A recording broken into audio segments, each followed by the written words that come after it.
Hello. हाँ hello. मेरा नाम राजदीप सिंह जाडेजा है, फ्रॉम गुजरात। जी जी कहिए।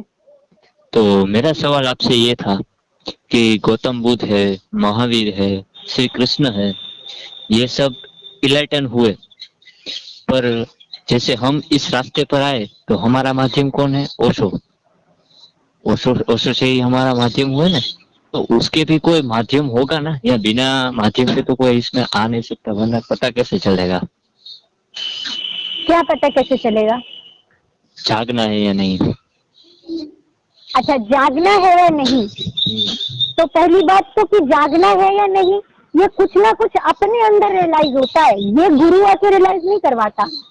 जब ये आपको रियलाइज होता है तब आप हो सकता है कि गुरु खोजे कि हमको मार्ग खोजे, लेकिन रियलाइजेशन तो अपने अंदर ही आता है कि कुछ कुछ गड़बड़ है या कुछ कमी है हमारी जिंदगी में, जिसके लिए हमको कुछ जागने की जरूरत है। जहाँ तक मेरा अनुभव है, क्योंकि मेरे को तो कोई जगाने के लिए नहीं गया था मुझे, और सबको सबको ऐसा ही खुद के अंदर विचार आता है कि हमारे जीवन में कुछ कमी है, और तब वो अध्यात्म की तरफ रुख करते हैं, या फिर कोई समस्या होती है तो उसके निदान के लिए रुख करते हैं, और फिर धीरे धीरे अध्यात्म में कदम रख देते हैं कि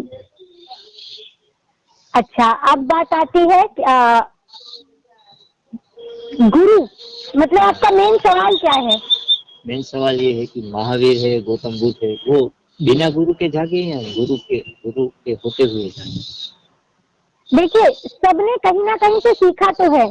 गौतम बुद्ध के भी एक गुरु नहीं हुए, उन्होंने वो घर से निकले, बहुत गुरुओं से मिले, बहुत लोगों से सीखा, और सीखते सीखते सीखते फिर अंत में जैसा कि कहानी कहती है कि वो वृक्ष के नीचे जाके बैठे और फैसला कर लिए कि अब जब तक मेरे को सत्य का पता नहीं चलेगा मैं यहाँ से हिलूंगा नहीं। और जैसे ही संकल्प में आ गए वो पूरे, और फिर उन्होंने ध्यान किया किया किया और तब वो उपलब्ध हुए। लेकिन कहीं ना कहीं से दीक्षा मिलती है हर एक को, सबको कहीं ना कहीं से सीखने को मिलता है। सब कोई प्रकृति से सीखता है, कोई जीवन के अनुभवों से सीखता है। गुरु मतलब केवल एक एक आंख मुंह नाक वाला एक सिंगल गुरु हो ऐसा जरूरी नहीं है। प्रकृति सिखाती है, हमारे अनुभव सिखाते हैं। जब हम जिंदगी में बार बार गिरते हैं तब भी हमको कुछ होश आता है कि चक्कर क्या है, हम तो सब कुछ सही कर रहे हैं तब भी कुछ ना कुछ कमी रह जा रही है, जिंदगी में सब कुछ है तब भी कुछ ना कुछ कमी रह जा रही है ना। तो जिंदगी को बहुत करीब से देखते हैं तो भी आध्यात्म की तरफ मुड़ने लगते हैं, और जब मुड़ने लगते हैं तो जो राह में उससे मिलता जुलता दिखता है उससे हम सीखना शुरू कर देते हैं।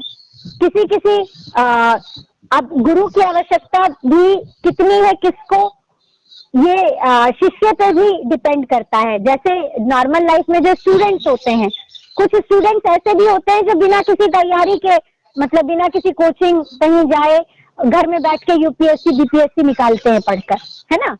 और कुछ लोगों को, ज्यादातर लोगों को जरूरत होती है कि वो जाएं, कोचिंग करें, सीखें, तब जाके वो निकाल पाते हैं। तो शिष्य की कितनी प्रगाढ़ता है, कितना उसमें, हाँ उसकी कैपेसिटी क्या है, इस पे भी डिपेंड करता है।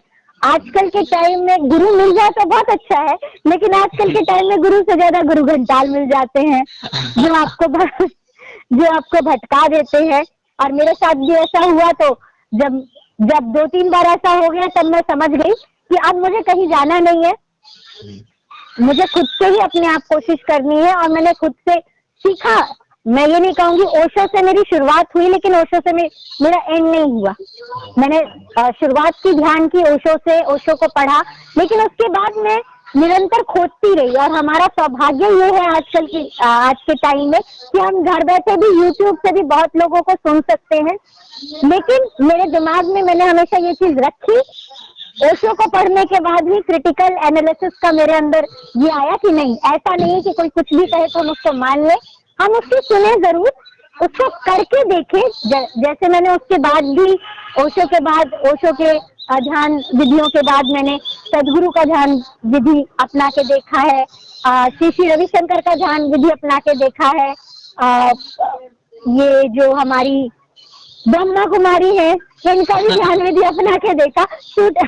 मतलब किसका कितना सूट किया होगा उससे बात नहीं कर रही, मैं कह रही हूँ कि मैंने बहुत जगह ट्राई किया और कुछ ऐसे भी थे जिनका मुझे अब आज नाम भी याद नहीं है। आज मैं जिसका ध्यान विधि मैं लोगों को बता रही हूँ वो मेरी ध्यान विधि नहीं है, मैंने यूट्यूब पे किसी से देखी, मुझे याद नहीं है कि वो किसकी है, ये भी याद नहीं है, मैंने किसी देखी उसने कर करके अच्छा ये मेरे को सूट कर गया, तो मुझे सूट कर गया तो मैंने दूसरों को सजेस्ट कर दिया, रिकमेंड कर दिया कि नहीं भाई ये करके देखो, ये फायदा करता है। फिर धीरे धीरे मैंने अपनी ध्यान विधि सबसे सीख के फिर मैंने सोचा कि मेरे को क्या सुटेबल करता है, तो कुछ मैंने अपने एक्सपेरिमेंट किया, अपना बनाया और अब मैं ध्यान कर रही हूँ। और मैं इस स्टेज पे ध्यान करते करते अपने आप को इस स्टेज पे महसूस करती हूँ कि आज मुझे समझ में आता है कि गुरु मैं तब खोजूं जब मेरे विकार मैं एकदम खत्म कर पाऊं, और उसके बाद भी अगर मेरे जीवन में मेरे को नहीं लगे कि नहीं कमी है या मुझे जो चाहिए वो नहीं मिल रहा है, तो मैं गुरु खोजूं। और जब तक ऐसा नहीं है तब तक मुझे अब किसी को खोजने की जरूरत नहीं है, क्योंकि मुझे पता है कि जब तक विकार नहीं घटेंगे, विकार कोई गुरु आपको आके डिश करके विकार आपके खत्म नहीं कर सकता है, कोई भी आपको माध्यम बता सकता है, और वो माध्यम क्या है? ध्यान। और ध्यान गुरु का बताया हुआ ध्यान भी जरूरी नहीं है कि सारे ध्यान सबको सूट कर जाए, है ना। ध्यान आप बहुत सारे ट्राई करते हो, क्या आपको सूट करेगा वो भी गुरु नहीं जानता है। गुरु केवल आपको वो तरीके बता सकता है जिससे वो खुद चला हो, या फिर और एक्सपेरिमेंट करके कुछ उसमें विधियां निकाली हो। जैसे ओशो ने किसी और विधि से वो चले होंगे, बाद में उन्होंने डायनेमिक का वो किया कि नहीं ऐसे ऐसे करोगे तो फायदा होगा। इंटेलिजेंट होते हैं गुरु लोग, तो अपना बनाते हैं, देते हैं, एक्सपेरिमेंट करवाते हैं, चलता है तो फिर उसको और आगे सजेस्ट करते हैं। हाँ, ये भी एक्सपेरिमेंटल साइंस है एकदम। ध्यान विधियां साइंस है, एक्सपेरिमेंट्स हैं, ये भी एक्सपेरिमेंट मांगते हैं। उसने एक्सपेरिमेंट किया डायनेमिक बना के, और भी गुरुओं ने तरह तरह के मेडिटेशन बनाए, वो सब एक्सपेरिमेंट कर करके बनाए, और कुछ उन्होंने खुद फॉलो करके बनाए। तो अब हम क्या कर सकते हैं, जहाँ तक की बात है कि अगर हमको ऐसा किसी पे एकदम भरोसा हो जाता है कि नहीं ये तो दूध का दूल्हा है, आई मीन ये बिल्कुल सही ये एकदम सही है, ये हमको धोखा नहीं देगा, हम कोशिश कर सकते हैं किसी गुरु की बात मान के, उनकी विधियां अपना के, लेकिन होश हमेशा रखना चाहिए, क्योंकि जानते हैं कि इस दुनिया में धोखा देने वाले आध्यात्म मतलब संसार में इतने धोखे नहीं है जितना आध्यात्म के दुनिया में लोग धोखे देते हैं, बड़े बड़े गंभीर चेहरे बना के और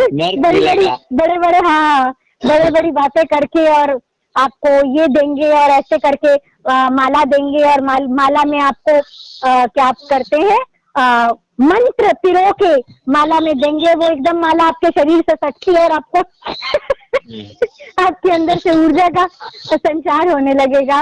तो होश रखना है कि अगर हम किसी को फॉलो कर रहे हैं, करके देखें, जरूर करके देखें, लेकिन होश रख के करें। और अगर आपको नहीं मिलता है कुछ भी, तो ध्यान कीजिए, ध्यान विधियां खोजिए, अपने ऊपर एक्सपेरिमेंट कीजिए, कुछ भी होगा तो वो ध्यान से होगा और होश से होगा। ध्यान से और होश से, दिन भर होश साधिए, अपने विचारों पे ध्यान दीजिए, अपने विकारों को कम कीजिए। उस विकार खत्म किए बिना कोई उपाय नहीं है, कोई आपका गुरु कुछ नहीं कर सकता है। आपको हेल्प चाहिए, विकार पहले खत्म कीजिए, उसके बाद हेल्प खोजिएगा। और विकार खत्म करने के लिए हेल्प चाहिए, आप गुरु की ले सकते हैं, लेकिन होश करके। आपको समझा पाई मैं क्या बोली? समझा पा रहे हैं। समझा पाई? तो अब मैं इतना ही बोलना चाहूंगी, बाकी तो सबका अपना विवेक है, अपना सोचेंगे, अपना करेंगे। मेरा भी कोई फिक्स गुरु ऐसा कोई हुआ नहीं कि मैं बता दूं कि कोई गुरु आया और उसने ऐसे करके ढिश कर दिया और तब मेरा जीवन परिवर्तित होने लगा। हाँ, परिवर्तन आया है, ओशो ने मेरे जीवन में परिवर्तन लाया है, सदगुरु ने भी लाया है, श्री रविशंकर ने भी लाया है, उनके ध्यान विधियों ने बहुत मेरे को फायदा पहुंचाया है, और अंत में मेरी अपनी डिजाइन की हुई ध्यान विधि मेरे को काम आ रही है। ठीक है, सेटिस्फेक्शन मिला आपको थोड़ा सा? बाकी तो मैं खुद गुरु नहीं हूँ, तो कैसे बताऊँ? नहीं, जितना आपका अनुभव है उतना बताया काफी। हाँ।